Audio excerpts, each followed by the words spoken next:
Good morning, good afternoon, and evening, everyone. My name is Ruben van Dongen, Business Development Manager at Spectral Compute, and we make computers go brrr. Welcome to our Scale Masterclass, and thank you all so much for being here. Got one disclaimer. This meeting will be recorded for the ones that are not able to attend. Today, we'll be having two speakers. One of them, Michael Søndergaard, our CEO, Chris Kitching, our CTO. And with respect to everyone's time, I will now pass on the torch to you, Michael. Thank you, Ruben.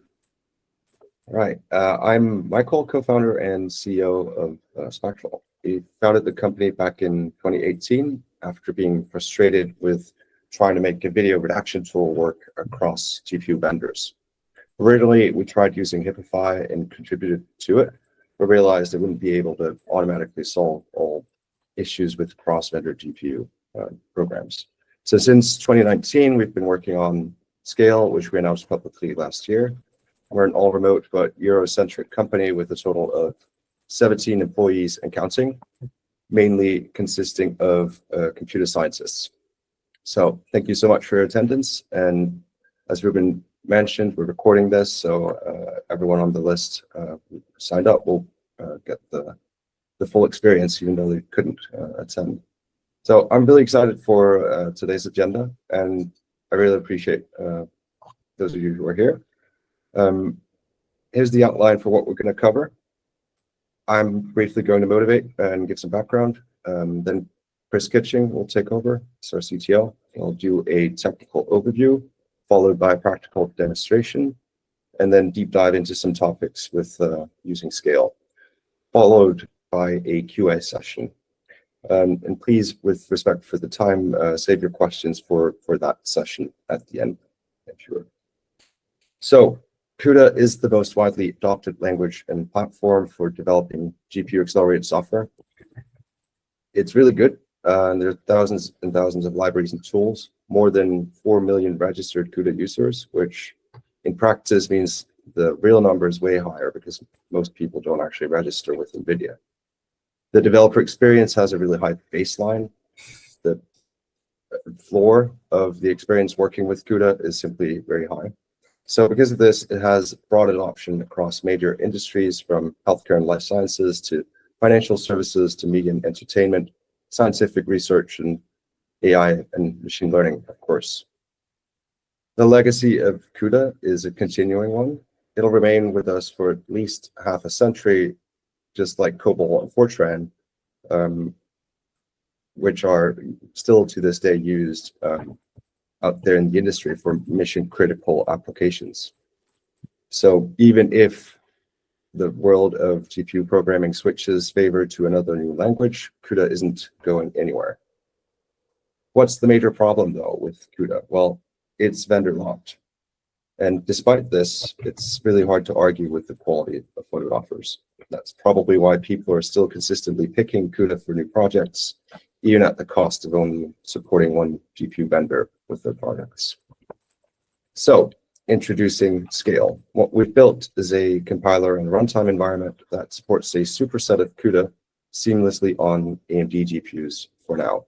We'll expand targets later, but for now, the focus is on AMD.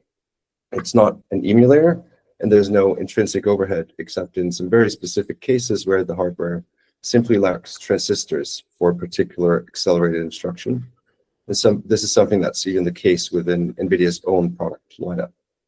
So why are we doing this? Well, by supporting CUDA natively as it is, we enable developers to avoid maintaining multiple versions of code, the same code substantially, for each different vendor. This lets them and their end users select the hardware that they want based on its merits and properties, instead of being arbitrarily locked into one product line over another without significant effort. For a lot of use cases and workloads, AMD hardware is inherently better than NVIDIA's offering. Think about major VRAM advantages in the Instinct line, or high precision ALUs, etc. So by doing this, we're complementing the hardware that's out there produced by AMD and fully leveling the playing field in the GPU market in the long term. We're adding significant value in each area of the chain here. For developers, because they don't need to learn new things, and every CUDA manual and blog post out there now also applies to GPU programming on a new vendor, they'll see increased productivity. In addition, because of this single source approach, the end result is a smaller bug surface on which they have to do quality assurance testing. And for end users, this means a shorter lead time on the hardware they want, and ultimately increased performance per dollar. And so for chip vendors, we're enabling them to extend the markets they can service and address into niches that were otherwise unobtainable, hidden behind vendor lock. Very real example here is the MI300X from AMD, which is excellent at computational fluid dynamics, a market segment where generally the software out there is dominated, especially by CUDA, and would be hard to service with current offerings. So Chris will get more into our compatibility and parity situation later, but as it stands right now, Scale is ready to be deployed in the field in all sorts of accelerated computing industries, such as CFD that I got into for automotive and transportation, algorithmic trading, in the financial services markets, etc. We're doing our first proof of concept projects with several enterprise clients out there in the industry, and we're expecting Scale to actually be used and deployed in production later this year. So now on to Chris, our CTO and co-founder of Spectral, who's been actively working on Scale from the start. And excluding Dependabot as an author, he's still the #2 contributor of all time to Hipify, which some of you may be familiar with. All right, well, thanks for that slight introduction, Michael. So yes, hi, I'm Chris. I'll be doing the technical part of the presentation. So, oh, could you give me access to the slides, Michael, so I can advance them, please? So we'll be doing a brief technical discussion of the context for why we do this and sort of the goals. Then there'll be a practical demonstration of what it looks like to use Scale, which you can, of course, go away after the call and download Scale and try it out for yourself. And then we'll have a deep dive on how we handle some of the more impossible technical issues in this area, because there's a few sticking points that are interesting to dig into about how we deal with that. And then there'll be a Q&A session at the end for, well, that'll be after Michael's later part of the presentation. So let's get into it. So we're all used to writing C++ code and stuff. And when you write code in C or C++ or Rust, we're happy with the idea that we can compile that for an Intel CPU or an ARM CPU or whatever. And you know, everyone in the industry seems to be content that we can do this and the compiler can just deal with it. But then, so why are GPUs different? Why does it seem like you have to use a different programming language to target different GPUs? It doesn't make sense. And well, basically, well, it doesn't make sense. So that's, yeah. So existing solutions to this problem have focused on trying to create alternative programming languages. Because of course, NVIDIA didn't bother writing a CUDA compiler for other hardware. Why would they? So, and then other vendors have tried to solve this problem by providing alternative languages like HIP or SYCL or what have you, and trying to encourage users to migrate their code to these alternative languages. So some of these alternative languages have their own merits, you know, Triton and whatnot. They're cool languages. They have desirable features. People can write code in them, and they're naturally cross-platform. But of course, that doesn't help the people who are trained in CUDA or have code bases in CUDA. And the reality is there's, as Michael said, millions of CUDA developers out there writing CUDA with huge code bases, and just rewriting it all with something new is too much of an ask.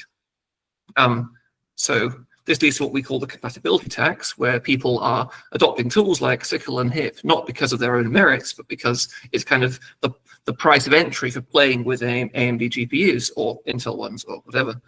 It's the contract is kind of, first you rewrite all your code in HIP, and then you get to see if the hardware fits. Which, if you think about it, doesn't really make sense. If you're on a CPU, right, you just recompile with the ARM compiler, and then you can try out an ARM CPU and see what you get, just like that.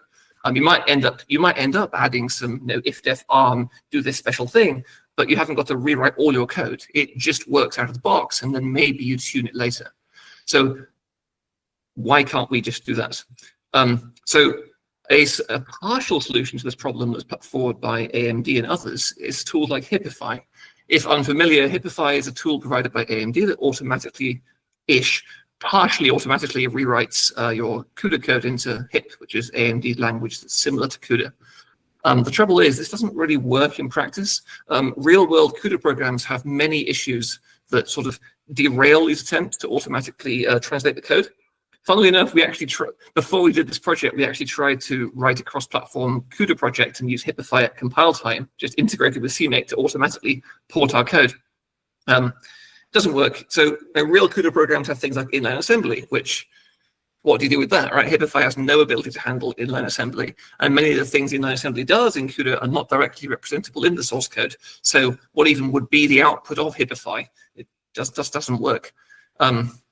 Then there's what we call the dialect problem. This one's a little less well known. So C++ semantics. So obviously CUDA and HIP are both derived from C++. They are very C++ flavored, but core C++ language features work differently in NVIDIA's compiler compared to in Clang and hence HIP. So what you end up with is a situation where things like overload resolution and SFNA just subtly go wrong after you've done your HIP port, which leads to a lot of weird stuff. And this is not an obscure thing. Like we found that Eigen was affected by this. We actually, when we compiled Eigen for the first time with Scale, we found that we had to fix some semantics issues before it would actually call the right functions at runtime. Then there's the issue where a lot of projects use macros to build their GPU API calls. So this just creates a textual issue for Hippify, right? Because it has to unexecute macros in order to dig into the definition of the macro to modify it to call HIP APIs, which presents challenges in general. And then finally, there's the issue where HIP's APIs do different things from NVIDIA's subtly. So these automatic translation tools assume that you can just rename the function from, HIP, whatever, sorry, from like CUDA do something to HIP do something. Except in many cases, the semantics are subtly different. Now, often the HIP semantics are less crazy, but that doesn't help because you want your program to work and any difference can break things. An example of this would be how CUDA's destroy stream function makes the CUDA stream get deleted after it finishes all of its queued up work, whereas the HIP destroy stream function cancels the queued up work and deletes the stream immediately. Most programs don't care. Arguably, HIP's approach is more sensible. Yeah, you can argue about that, but the fact is different breaks code. Yeah, and once you overcome all of this, and you do all the manual porting, now you end up with two code bases because most teams out there end up not wanting to commit to HIP fully. They keep their CUDA code as well because they don't want to compromise on future features and compatibility and stuff. So you go through this whole nightmare of porting, and now you start to maintain two versions. So it's a mess. So our philosophy is essentially, sod all of that, just make CUDA work. Because once CUDA works enough, then we've lowered the barrier of entry a lot. We want to basically make the experience of writing code with CUDA be like the experience you get today writing C++ for the CPU. So it should just work, and then maybe you do some performance tuning for one vendor or the other, but now you're only doing little bits of code that are specialized, not a complete rewrite.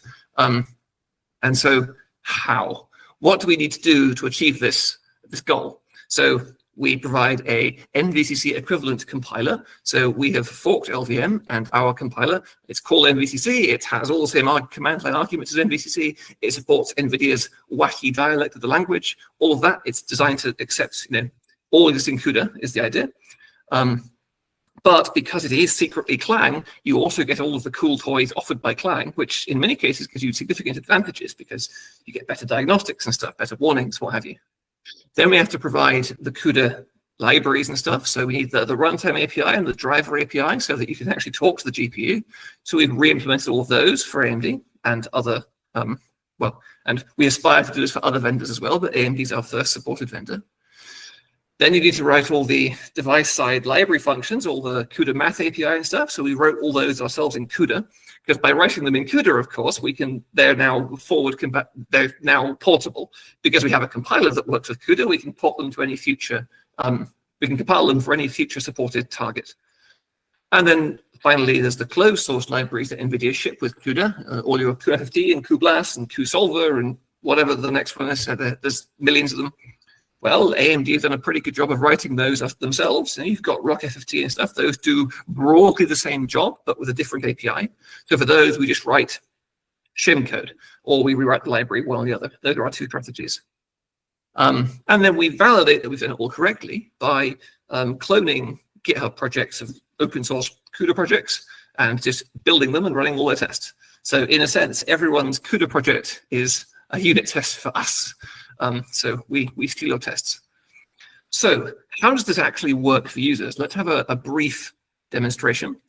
I will just screencast and show you what it looks like to actually use Scale. So one moment, please, while I wiggle some buttons. All right, a wild terminal has hopefully appeared. So, of course, as I mentioned before, we try to provide the best possible out-of-the-box experience.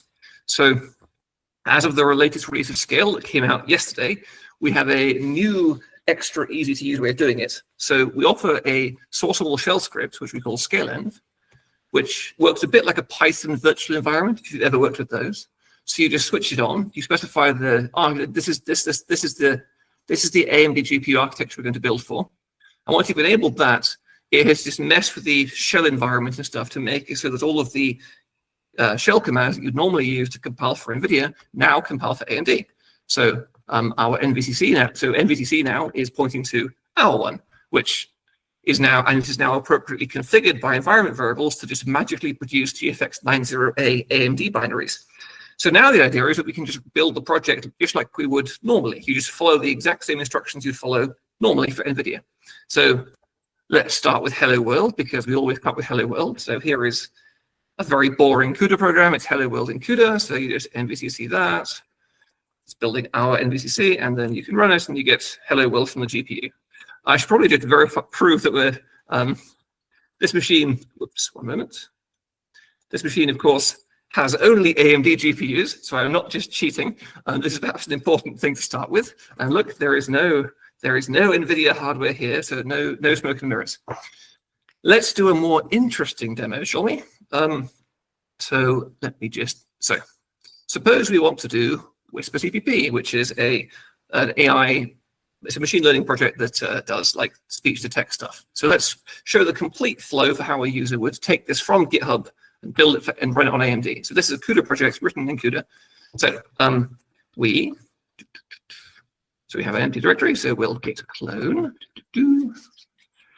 Get to watch paint dry for a moment.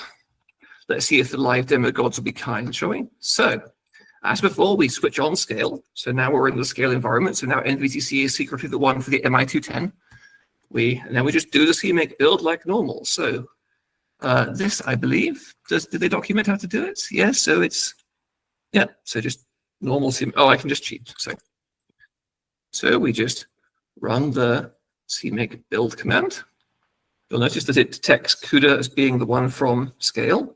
We have this one little thing we do to make it obvious that you've got Scales. We always set the last digit of the version number to 3 nines. Just helps to detect that you've not got some kind of build system messing around. And then you just make as normal. I'll do a lower parallelism. So you're going to notice an amount of warning spam because, like I mentioned before, Scale's compiler is built on Clang, which has a much more stringent warning configuration by default.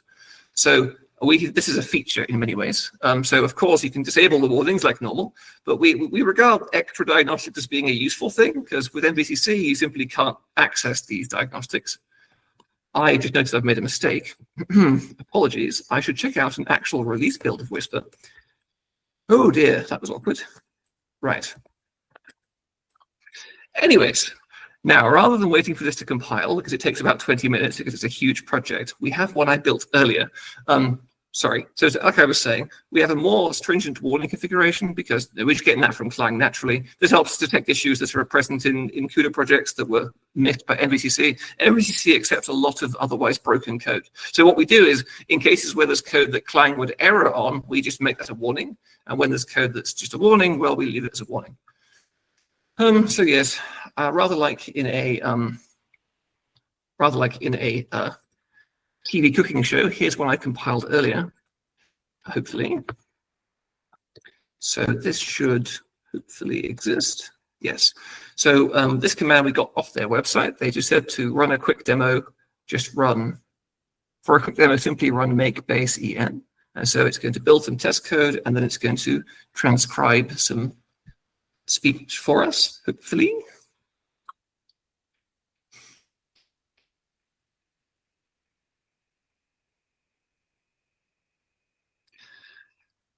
Watching paint dry is great fun.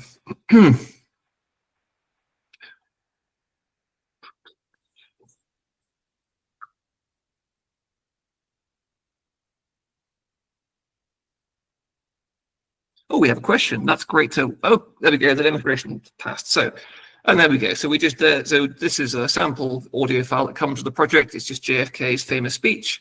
And there we go. We've just transcribed that on an MI210. So hooray, it worked. To answer Ryan V's question, which code bases is Scale planning to add? So we actually publish a list of projects we test on. So I'll just link you to that. Our goal is, because we're not porting code like HIP is, you don't rewrite your code. The goal is to work on unmodified CUDA code. Anyways, so let's move on with the demonstration. So this is still building. We'll leave that for now. So we could demonstrate a different project perhaps. How about Hashcat, I suppose? So once again, we will grab it off of the GitHub.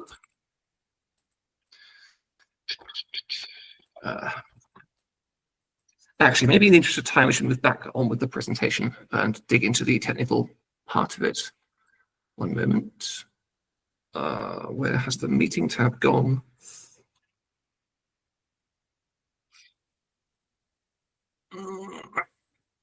Could you give me... All right. Well, I'll just stop screencasting. Could I have access to the presentation back, please, Michael? You got it. Thank you.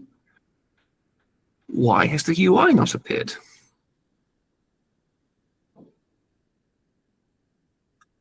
All right, I don't know why the slides have decided to not cooperate. I can control them from here. That would be great. Okay, sorry about that. I guess I'll just have to be saying slide. So slide, please. So that was a very brief demo of how it works. So now let's talk briefly about some of the technical issues encountered. Because, for example, that project we just built and ran contains inline assembly. So how do we handle that in Scale? So if you could advance the slides, please, Michael. So what we do in Scale is we pass the inline assembly at the start of compilation while the C++ code is being turned into IR, and turn it into IR as well. So even inline assembly code in CUDA programs gets passed, turned into LVM IR, and built with the rest of the program. Slide. So in this case, for example, why is the presentation not working? So we turn the IR, and then slide. And it turns into the corresponding AMD machine code. So in this example, now onto a larger example. So this is an example showing use of NVIDIA's extended precision integer instructions. So they have, so this function does a 128-bit integer add. So apologies for the screen full of code. This is the kind of thing where it's kind of hard to get a demo that fits on a slide and isn't kind of synthetic. And if we advance the slides, we'll see that this gets turned into the equivalent machine code on AMD. So even though we'll be using inline assembly to access a very specific instruction for NVIDIA, the compiler was still able to turn that into the equivalent very specific instruction on AMD. We've actually found there's some cases where you can actually get better performance out of AMD hardware by using assembly like this, but of course I wouldn't recommend doing that. Our compiler is smart enough to tell the difference between inline PTX and inline AMD machine code, so you can actually mix and match. So if you want to have like an if-def AMD part with actual AMD machine code, you can do that in the middle of a CUDA program that also contains inline PTX for NVIDIA. You can mix and match. So this is this solves one large obstacle I mentioned earlier. Let's move on to the next slide. So can someone please advance the slides? Thank you. So the CUDA dialect problem is the thing I mentioned earlier. So how do we deal with the fact where NVCC accepts a different dialect of the language compared to Clang? Because that undermines many porting efforts. LLVM's manual touches on this briefly. They didn't really get into the details because they haven't really characterized the problem. They merely went far enough to identify it was a problem. And then they have this delightful claim, this section is painful, hopefully you can live your life blissfully unaware. And this should possibly have been a clue that we should have done a different project, but we're insane. So let's get into a couple of examples of this and how we handled it. Slide. So In this is a very small example. Again, we need to use small examples that can fit on slides for the presentation. So this is a piece of code that's very obviously, very simply incorrect, right? You've got a write to a const field. That's not allowed. Now, this rightfully is an error in Clang, but NVCC accepts this because their compiler isn't as strict. Just because the template isn't used, NVCC doesn't check the contents. Now, that's not allowed by C++ spec, right? C++ spec says you should check any non-template dependent part of the template body, but they don't. So in this case, we demote this error to a warning. So there are a number of cases like this where there are things that should be rejected by the standard that aren't, that we then have to represent as warnings that can't be disabled. Scale also shipped with a Clang front end. So in the Scale installation, you'll find an NVCC binary that is designed to do what I just showed off. That does drop-in replacement, emulates all the crazy semantics, has warnings, not errors, is more flexible, all that sort of stuff, designed to get things working out the box with minimal friction. And then we also provide a Clang front end that exposes Clang's much less crazy CUDA dialect. So if you use the Clang front end, you can start to see these problems in your code, because fundamentally these are problems in your code, but we just don't want these problems to be a barrier to entry, right? We want people to be able to try things out first, and then if they like it, they can start, to get into the details. Slide. So here's a more scary example. Obviously, in CUDA, shared memory variables can't have constructors, right? Or initializers, because that's just not how shared memory works. You have to initialize shared memory collectively. But MVCC silently accepts this code sample, which, as written, this example class has an initializer on the X field. MVCC will just compile the code ignoring that. So an inexperienced user might expect that value to come out initialized to 2 and get themselves into trouble. Clang very reasonably errors on this code, but NVCC doesn't. So again, we had to make it into a warning. There are many more examples of this. NVCC accepts commas in weird places, and it's just many little things. So bottom line, we just try and, as I said, pave over that in NVCC mode. Slide. So then warp size is an interesting one. So as you might know, many AMD GPUs have a larger warp size than NVIDIA ones do. As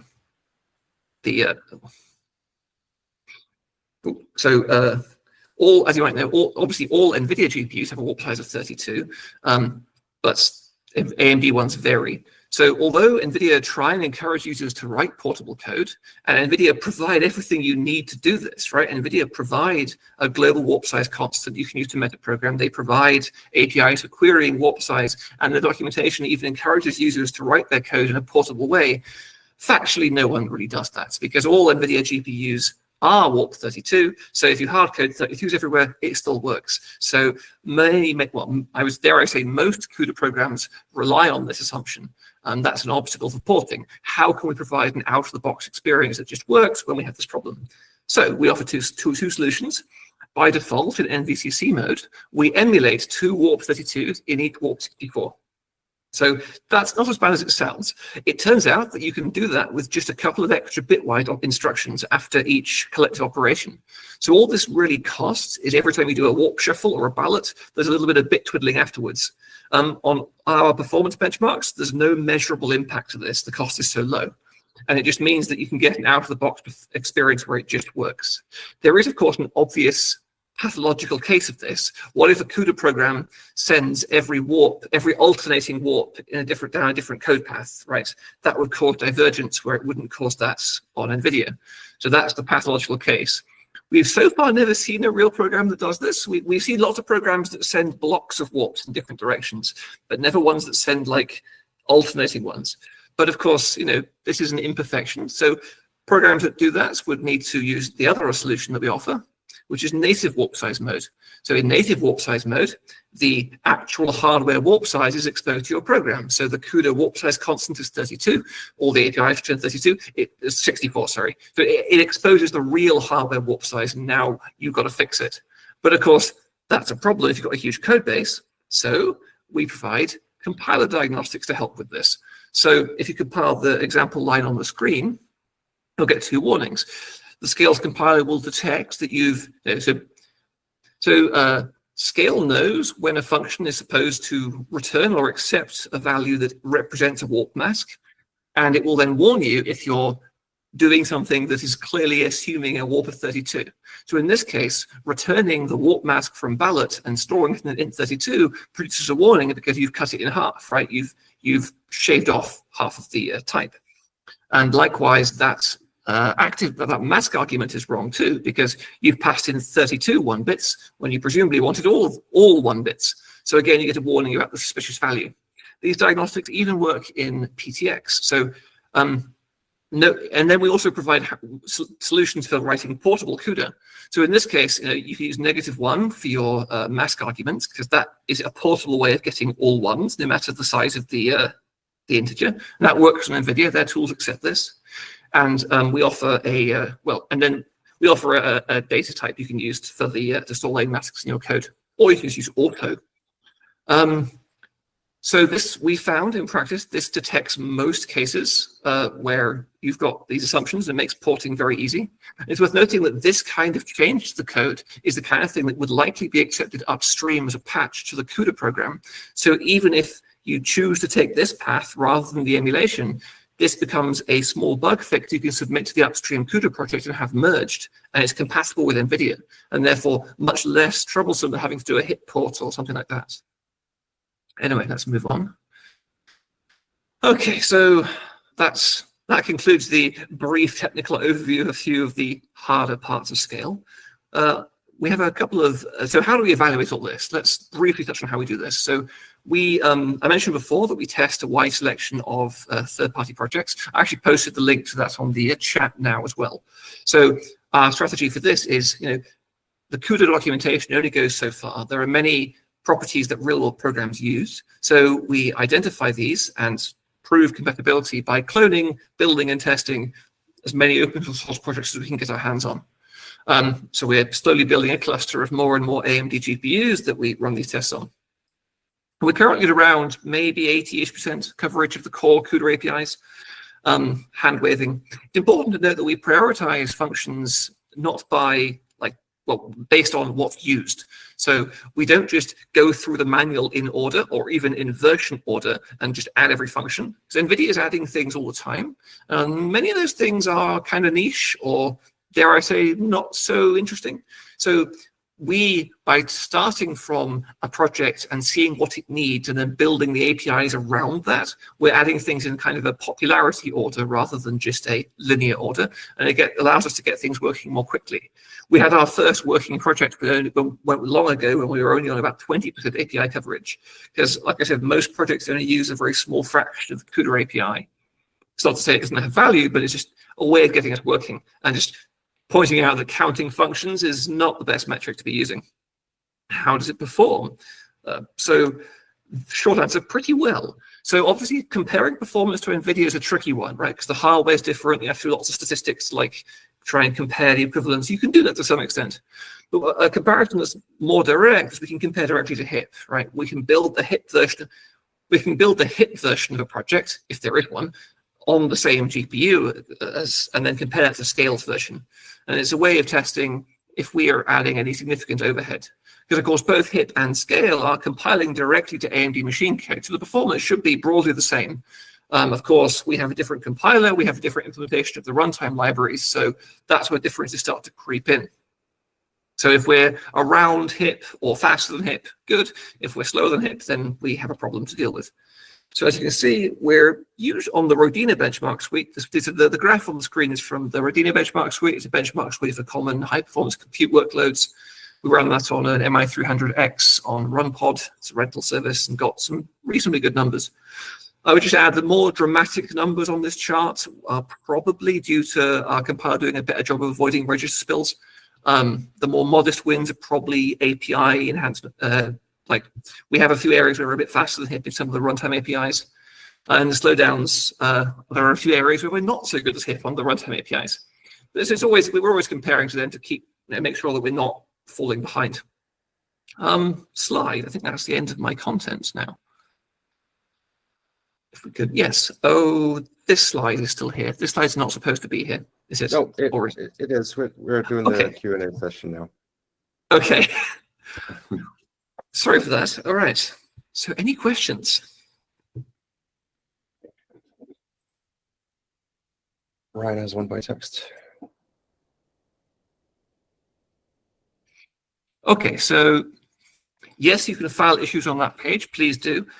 We love to receive hate mail. You can also add pull requests on that page to add test scripts.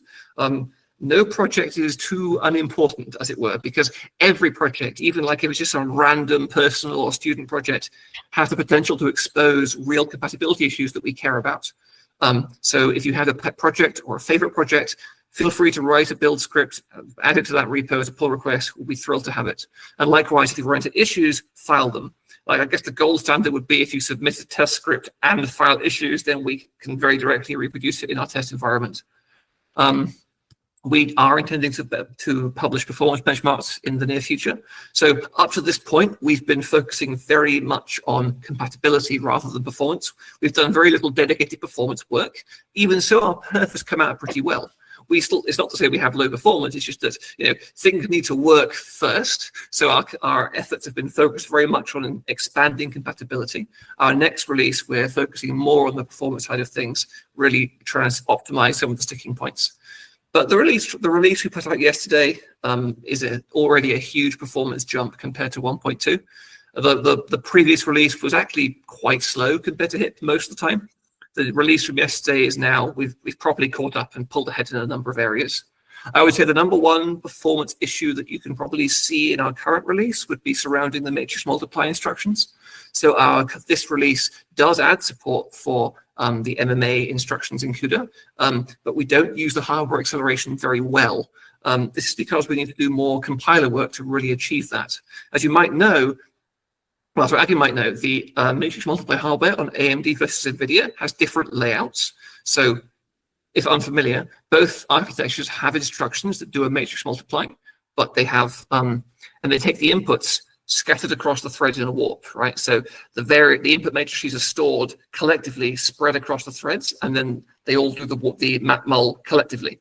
That's great. The problem is that AMD and NVIDIA have different layouts. So the different matrix elements go in different threads. This causes a massive problem because programs will be written to load in a certain layout, the NVIDIA one, and then do the map muls and so on. So we're working on building a compiler optimization that can basically hide this. Because in practice, most programs, they just load data, do some sequence of map muls, and then they do something else or they store, right? So if you can prove that the code in between the map muls isn't actually doing anything that is affected by the layout of the elements in the threads, you can move the permutation operation into the memory instruction where it's free, and thus directly use the layout, the AMD instructions. Today, what happens is there's quite a lot of permutation code gets generated after the load. So right now, if you use scale to generate to code gen MMA instructions, you'll get load in the NVIDIA format, then permute code that shuffles it into the AMD IFD format, then the AMD map mul, then it shuffles it back again, which is bad. But it's still a bit faster than software emulation, and we're working on this compiler path to fix that. Because this is, but at least things work now. And although that's pretty bad in that case, we've still found a number of AI projects work pretty well regardless. So yeah, that was maybe too much of an answer. Yeah, it is a very cool. It's a very cool optimization. It's taking a long time to build it because it's really complicated. We've already made some headway in this area because we actually can use DPP. I'm not sure how much you know about AMD hardware features. So the AMD have so you probably know about CUDA warp shuffles. So AMD have a really cool way of doing that for certain patterns called BPP, which allows threads to directly use each other's registers as operands, but only very specific patterns can do this. So we already have an optimization in scale that can turn CUDA warp shuffle code into DPPs where the pattern matches up. So that's pretty cool. That's one tiny step towards this, optimizing that. But there's, as I said, a long way to go. And this MMA thing becomes a bit of a rabbit hole in general, because then there's another level to this craziness, which is that in some cases, the sizes of the matrices differ.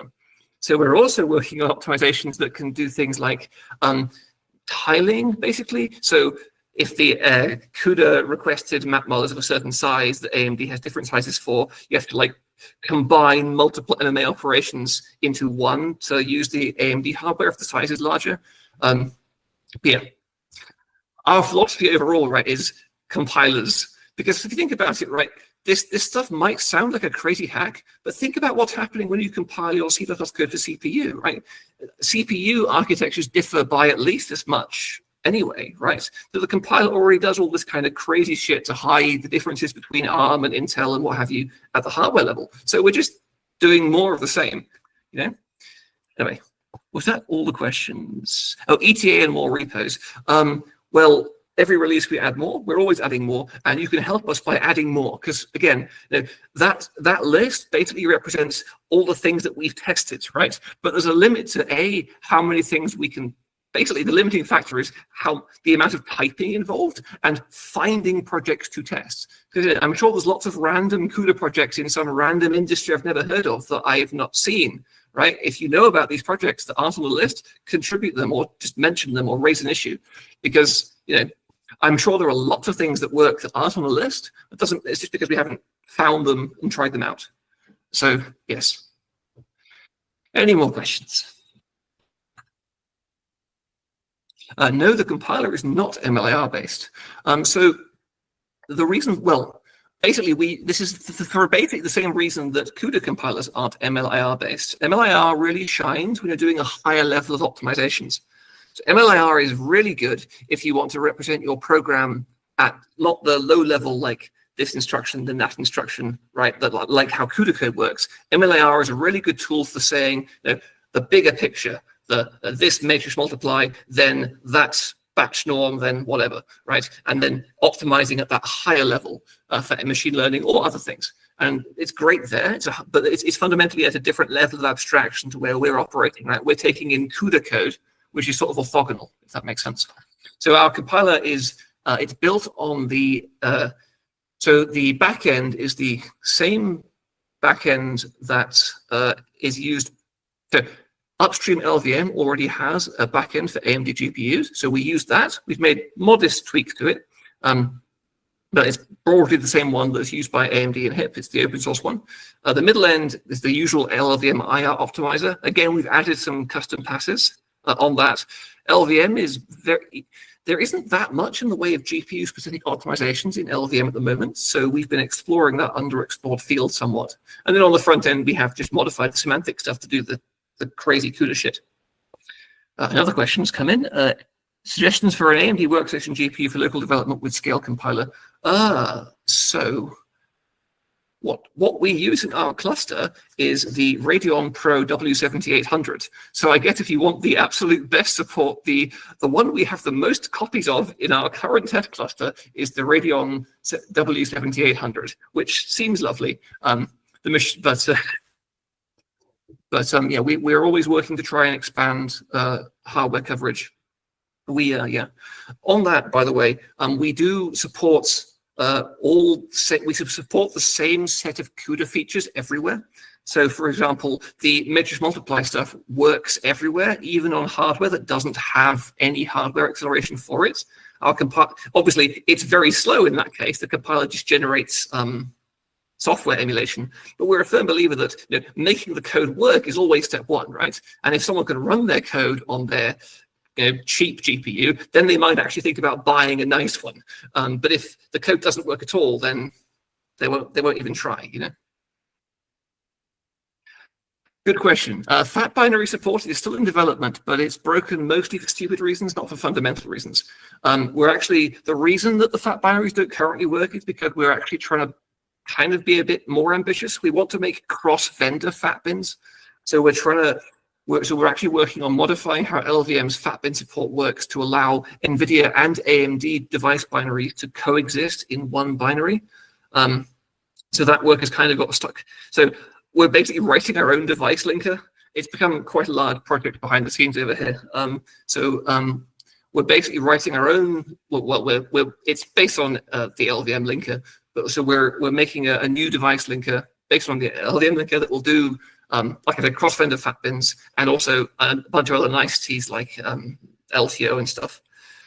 This is particularly interesting because one random feature that HIP doesn't support properly is if you have shared memory in a relocatable device function that's not used, then HIP doesn't know how to like get rid of it. So that presents a real obstacle for some of the CUDA APIs, because some of the new CUDA APIs like barriers and stuff, they have shared memory usages inside them. And for that to work with reasonable performance, you really need the compiler, well, the linker really, to be able to like look at all the shared memory variables and then like assign them addresses at link time, as in runtime link time, based on their lifetimes. So you want like this bit of shared memory as a barrier to be like reused later after the barrier has no longer been, after its lifetime ends, right? So that linker project is going to unlock a whole panoply of coolness.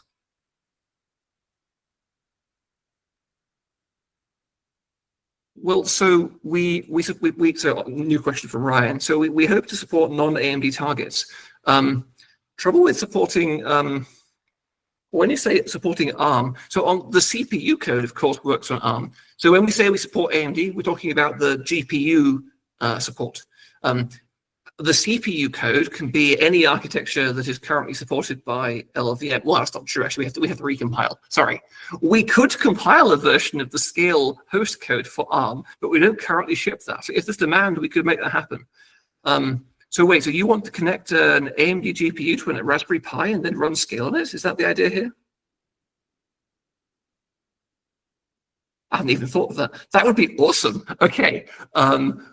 This currently doesn't work, but there's no reason why it couldn't. So just right now, the CPU side parts of scale are only compiled for x86.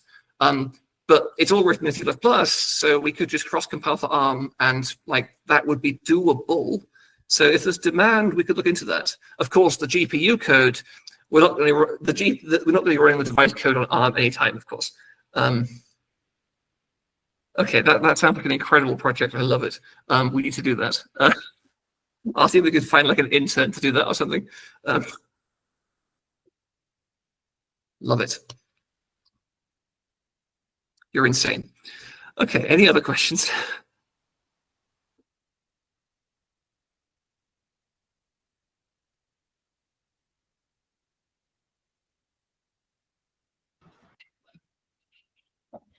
Seems like maybe not, and we should call it a wrap then. That is about the time allotted. So yeah, I think that's a good spot. Thank you everyone for attending. And in case you need to contact us, here's some information for you. You can also just send the generic email to hello@spectral.co.uk. Yes. Oh, we actually have one more question appeared. Releasing tools to aid development. So that's like profilers and stuff, you mean?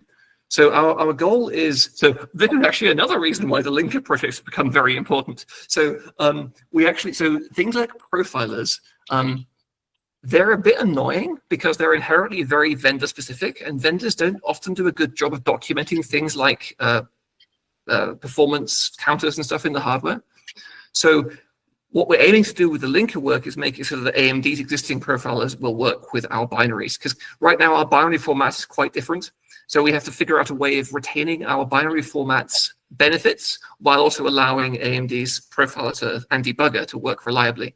It's an ongoing project.